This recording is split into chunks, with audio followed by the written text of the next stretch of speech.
はい、地球団模型南條です。今日もとっくん来てくれてます。はい、お願いしおます。願いします。お願いします。スーパー棒読みじゃなかった。ちょっとびっくりしたんですけど。まあ今日もね、こんな2人でよろしくお願いします。はい。今回はですね、とっくん読んだのは他でもないんですけど、マスキングテープについて今回ちょっといろいろ検証してみたいなと。マスキングテープっていうのは、こういった商品なんですけど、色をやっぱり一色で塗る模型ってあんまり少ないんですよ。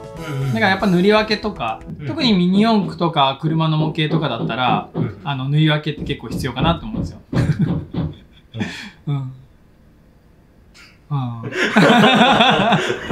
そういったところ、例えばこの赤色に、この上に例えば黄色を塗りたいとか、そういうのがあった時に黄色の部分にしたいとこと赤い部分は残したい部分があるので、そこにテープを貼って上から黄色を塗るじゃないですか。でそれを剥いだら、2色になってると。そういった代物なんですけど、これでね、ちょっとこう苦手意識を持ってられる方が結構おられまして、でこれ僕も含めですけど、剥いだ後にですよ、このマスキングテープの跡が残るんですよ。せっかく綺麗に塗装したのにめっちゃゴワゴワしてるじゃんみたいな、こういうのがあるんですよ。今回はこれなぜ起きるのかっていうのをちょっと本気で考えてみようじゃないかと。原因としては僕なりの考察ですよ。ノリが原因じゃないかと思うんですよ。やっぱりこのテープですから言うて、セロハンテープもそうでしょ。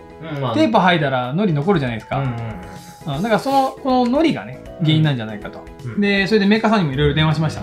でそうするとですね、マスキングテープってホームセンターで売ってるものの多くはゴムのりなんですって。そのゴムのりだと確かにテープのり跡はつくというふうに聞いて、それはだからアルコールとかで拭いてもらったら取れますよ。なんですけど、模型用はじゃあ何のり使ってるのかっていうと、これアクリルのりっていうのを使ってるそうなんですよ。だからそのアクリルのりっていうのがじゃあどんなのって聞いたら、そもそもそののり跡がつきにくいですよ。ってことは1個目の僕が思ってたのりがくっついちゃってるんじゃないかなっていうのは違うということです。つきにくいだからちょっとはつくこともあるのかもしれないですけど、基本つきにくいと。次は塗料を言うてこう持ってっちゃってるテープが貼るときに、それでゴワゴワしちゃってるんじゃないかと。それじゃあ粘着力を落とすのかって話じゃないですか。なんか手でいっぱいのり面触ってさ、それで粘着力弱くして貼ってみたこともありますよ。そうするともう横からこう塗料がババーっと入っちゃってね、失敗するわけですよ。でなんかどうもそれもなんか違うと。もう少し詳しく調べるとですね、この模型用のマスキングテープってどうやら普通のマスキングテープで薄いんですよ。これが原因なんじゃないかなと思ってまして、要は顔料はテープでブロックするんですけど、そのシンナーが薄め液をこうテープの隙間をかいくぐってこう下の塗料にシンナーが浸透しちゃって、それで下の塗料がやられちゃってるんじゃないかなと。だからそういうふうに思っているので、ちょっと実際本当にそうなるかどうかっていうのをちょっと実験したいと思うと。今日はそういう回でございます。テープ跡に困っておられる方は必見でございますので、必見になるようにしますのでどうぞお付き合いよろしくお願いします。それでは、検証をやっていきたいと思います。まず1つ目の検証なんですけど、いつも通りにマスキングテープを、1枚針でやっていきたいと思います。境界線はちょっと重ねた方がいいよというくらいなものです。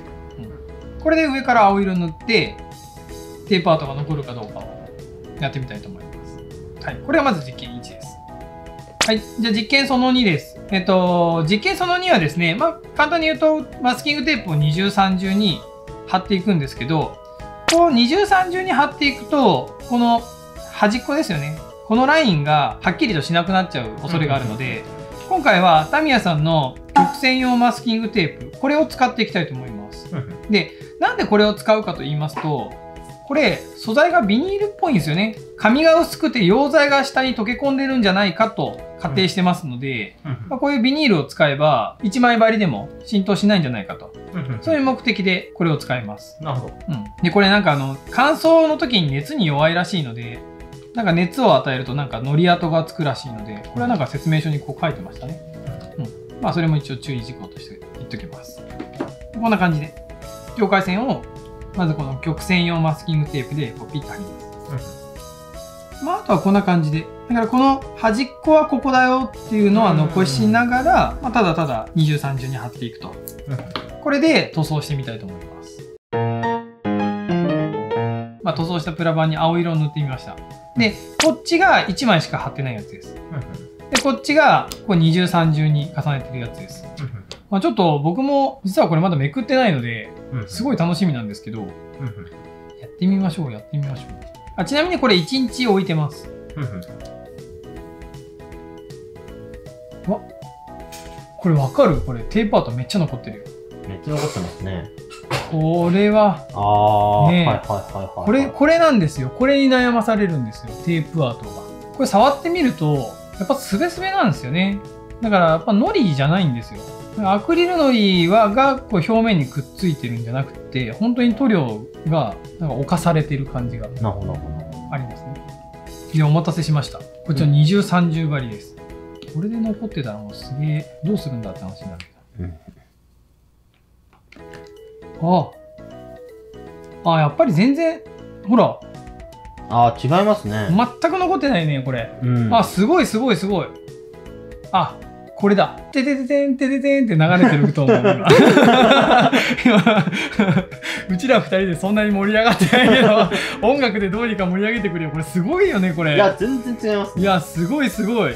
ほら、比較。全然違くないです、これ。いや、本当に。いや、これはやっぱり薄め液が、中にやっぱり紙が薄くて浸透してる説合ってますね。いや、染みてたんですね。いや、すごい。こんなに差が出ると思わなかった。いやー、すごい。いいですね。動画的にいいですね。動画的に成功してよかった。二重三重張り、これ推奨ですよ。で、これちょっと、ついでで作ってみたんですけど、これ何したかっていうと、二重三重張りにはしてるんですけど、乾燥機に入れてみました。もしかしたらテープアートがつく原因って、さっき言ったようにその塗料が形を変えて、ザラザラになっちゃって跡になってるんなら、熱とかにも弱いんじゃないかなと思って。それでちょっと乾燥機に入れてみました。ちょっとこれも吐いてみます。で、これでテープアートがついたら、マスキングしてるときは、乾燥機入れちゃダメってことですからね。まあそういうことですよね。そう。これは参考になってもらえるんじゃないかなと。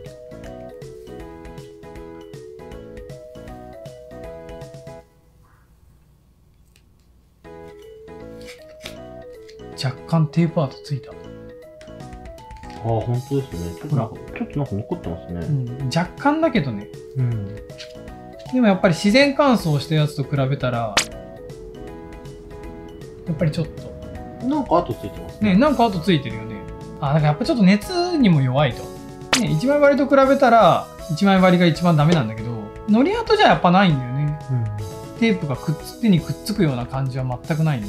ほんとツルツルなんで。だからやっぱ乾燥機に入れるのもちょっと危険かなと思います。なんか結構面白い実験になったね、とっくん。そうですね。明らかに差が出ましたね。差が出たね。はい。そんな感じです。はい。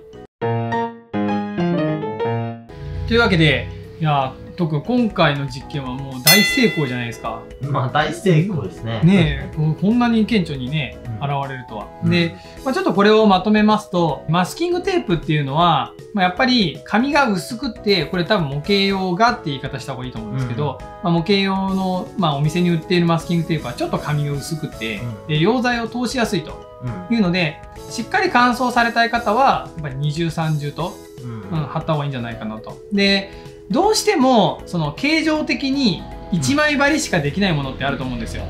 例えば自分で迷彩の形を描いたものを貼ってるとか。そういった時は、やっぱりその原因が薄め液なので、どうやら。なので、紙からこう浸透しきる前に剥ぐ。要は、拭いたら半乾きですぐ剥ぐと。これもいいんじゃないかなと思うので、なんかその自分のスタイルに合わせて、やっぱりマスキングテープはね、贅沢に貼る。とにかく浸透させなければいいのかと。だから乾燥にしても塗料が柔らかくなったのが原因だとかあるかもしれないので、そこは乾燥機に入れる時も注意という感じで、こんな感じでまとめてみたんですが、いかがでしょうかね。はい、これお役に立てたら嬉しいです。面白いと思った方は、チャンネル登録、高評価よろしくお願いします。ご視聴ありがとうございました。いやー、いい実験だった。